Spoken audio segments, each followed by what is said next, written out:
Saturday, and tonight's video is going to be about functional jewelry. It seems like a very weird topic, but I feel like it's very, I feel like as we walk through our day-to-day, we may want some protection. So this video will help you on how to achieve that. If you guys are new here, hello, I am Kyle, owner and operator of Medicine Bag, and here on Kyle's Cavern. So welcome, and I hope you guys enjoy the content and more videos I have to show for you guys. For this video on functional jewelry, this is something that I feel like with my business Medicine Bag, I really wanted to incorporate crystals into jewelry and just, wanting to have them with me all the time and walking around. So with the Medicine Bag, I was like, I want to be able to wear, my crystals. I want to be able for, eventually, me finding out how to make jewelry. I want to be able to make other people their own pieces to feel protected and feel like, you have something to be a beacon when you're kind of just out and about. If you guys haven't checked out my other videos about altars, how your body can be the altar as well. And if you guys have tattoos as well, like if you guys have like specific, religious tattoos or spiritual tattoos, that really helps. With your body being an altar, but I feel like as well wearing like amulets and crystals and anything that you may attract to and have a power, it calls forth, whether it's spirit animal within you, whether it's crosses are sacred geometry. It can just crosses can always like this, but they can also be right here. So the crosses can symbolize, and a cross can build off of, have been built off of, over the course of years. If you like research geometric shapes and designs and sigils, you can probably see the cross as like the main base of that sigil. I did make a video on Medicine Bag, different type of protection when you're leaving the house. That's more so like a mixture of things that you have put together, or may have gotten from me, and I put it together for you. A conjure of things less within that more dramatic. That's a completely different animal than your talismans that you will consecrate. I want to say consecrate, it means that you will run some sage over them. If you have even some Rose of Jericho water, it helps with bringing anything dead to life. So if you have if you want to like have a space that you want to live, or you want to bring more light and energy to it, then you would, I would say, incorporate Rose of Jericho, and also abundance and protection.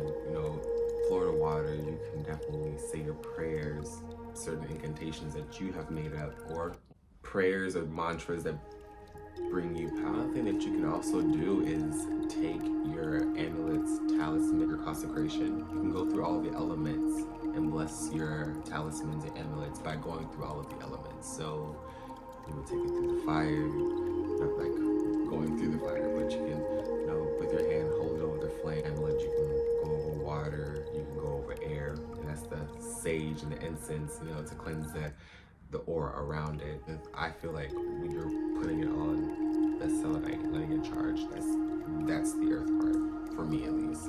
But you can definitely take your talismans and amulets through all the elements to activate and cleanse them and charge them. Have you be the beacon when you wear your protection. Too, it's not necessarily like this person is always just, I'm throwing you evil, I'm gonna stalk you now for the rest of your life. It's very always just like, it can be subtle things in the colorings of the blue, the black, the white, and the blue. So the black is obsidian, the white is topaz or quartz, the blue is sapphire. So you definitely have, you can work with the individual stones, or you can just work with the evil eye protection itself.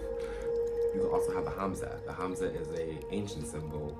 It is always, the hand with the, with the eye in the center. So I would definitely say having prayer beads, malas, when you're wearing your crystals, you can wear rings. Labradorite, have iolite, you can, your emeralds, your sapphires, you definitely wear your jewelry, but make sure to cleanse them. That is very, very important. Cluster of clear quartz. If you have a clear quartz cluster, you can definitely, and have your jewelry charged overnight. The sun, make sure you guys are just cleansing them and charging them, especially when you buy them too. Like jewelry, but it serves a spiritual purpose. Poison rings, you may get lockets. You can actually put things inside of the poison ring. So if you have mandrake root, you can definitely put, you know, that's for protection. You can put that within your poison ring. You can have lockets that have imageries of your deities. You can put those within your lockets if you're able to. You know, if you go on Etsy and look up, you know, lockets, you can, you know, have that as like a mini altar for like your walking day to day. In that locket, you can put herbs and, you know, little notes to yourself. Metals have their own energy. Gold has its own energy. Silver has its own energy.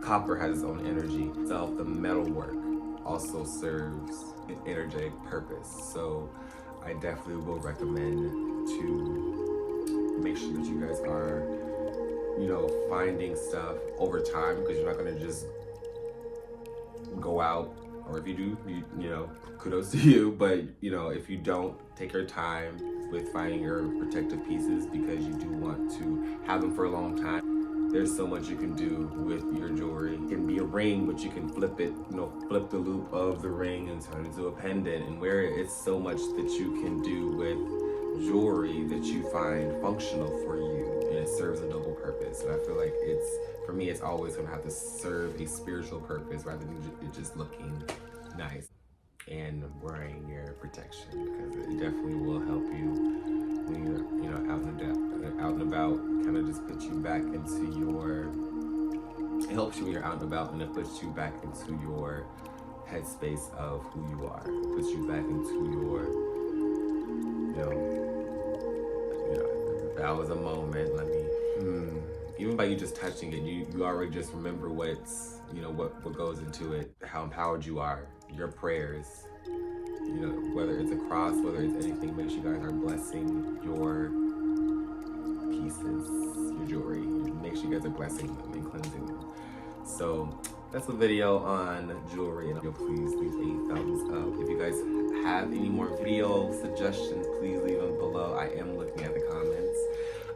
And yes, we are trying to get back outside, guys, and hopefully we will, because I want to be outside and enjoying nature and enjoying the sun, being in the grass, because this winter is definitely getting a little long. I don't think the groundhog saw his shadow this year. I think he saw it a little later, so, or something like that. I'm not sure. In the almanac, it said it was going to be a very long winter.